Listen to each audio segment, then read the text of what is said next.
Si certaines estiment que leur féminité leur impose des limites et des obstacles, d'autres par contre ont su repousser ces limites à travers leur ardeur au travail et leur combativité. Chers abonnés d'Actuel Média Burkina Faso, bienvenue à cette émission consacrée à la femme battante et responsable. Ce numéro nous amène à Léo, dans la province de la Sicile, à 165 km de la capitale burkinabé, Ouagadougou. Dans cette commune rurale, nous irons à la découverte des femmes de l'association Nounouna qui font de la production du beurre de karité leur source de revenus. Elles ont entre 30 et 65 ans, veuves pour certaines, chefs de famille pour d'autres. Elles ont toutes une ambition, avoir un revenu décent et surmonter les difficultés de la vie. Pour y parvenir, les amandes de karité sont une alternative. Reportage.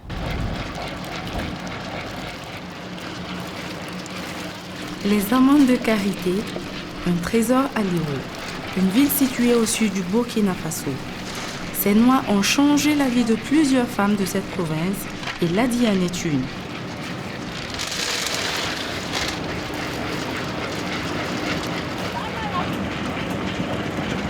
Malgré sa vieillesse, cette veuve de 59 ans est toujours dégourdie et très motivée.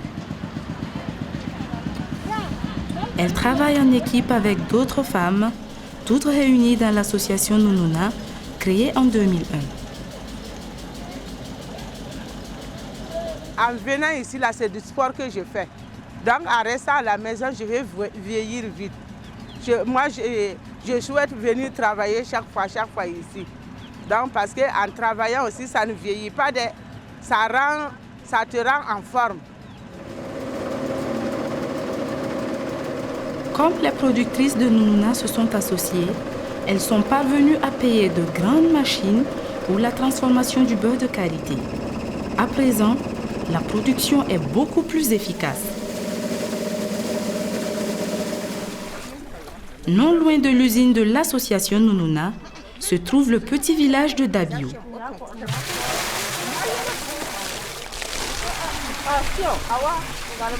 Ici, la production de beurre de karité se fait traditionnellement. Même leurs outils de travail sont fabriqués par elles-mêmes. Comme la plupart des autres villages, à Dabio, il faut tout faire à la main et il faut ménager beaucoup d'efforts pour y arriver.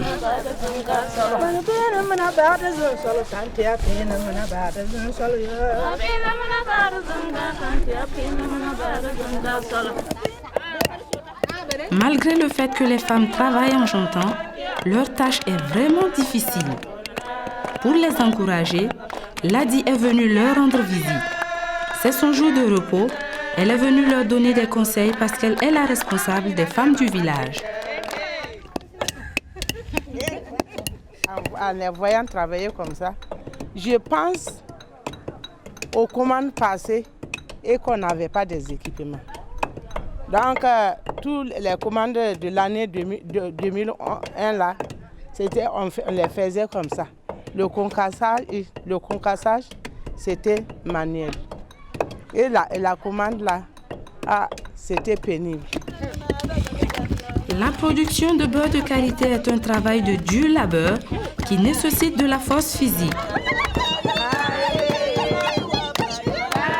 Une tradition qui se fait depuis des siècles.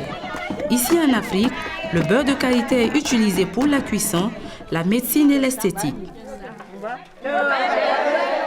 C'est un travail de femme au village et à l'usine.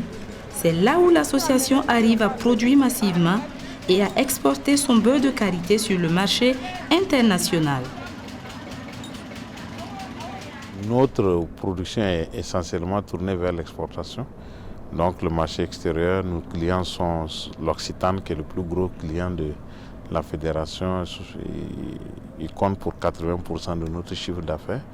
Nous avions Sofim aussi qui est basé en France, l'Occitane et Sofim sont en France. Et nous avions aussi un client canadien, Karité de la Pointe. Nous avons Léa Nature aussi qui est en France, qui nous achète surtout les produits biologiques.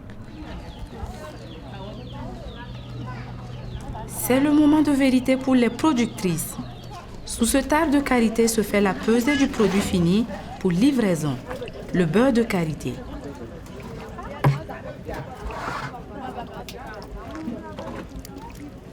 C'est le résultat du travail des différents groupes de femmes. Une partie de l'argent sera retenue pour l'association, mais le reste, les femmes rentrent au village et se le partagent.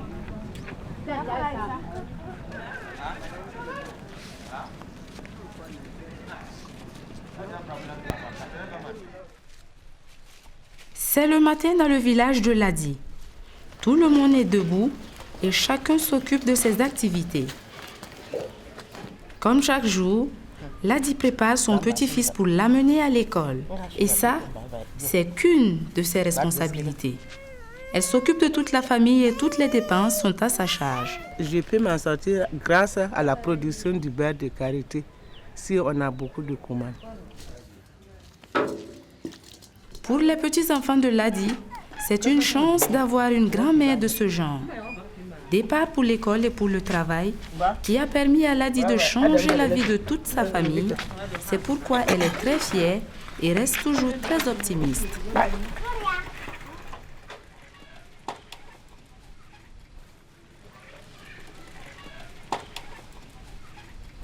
Ce que moi je compte faire, si c'est une industrie, je produis beaucoup de beurre, je pourrais gagner beaucoup d'argent et au lieu de venir à vélo pour travailler ici, un jour il se peut que je vienne en moto ou bien en véhicule.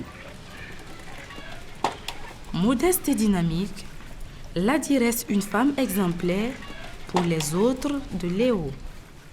C'est sur cette note d'espoir que se referme cette émission que j'ai pris plaisir à partager avec vous. N'oubliez pas de vous abonner à toutes nos plateformes et de partager. Je vous dis à très bientôt.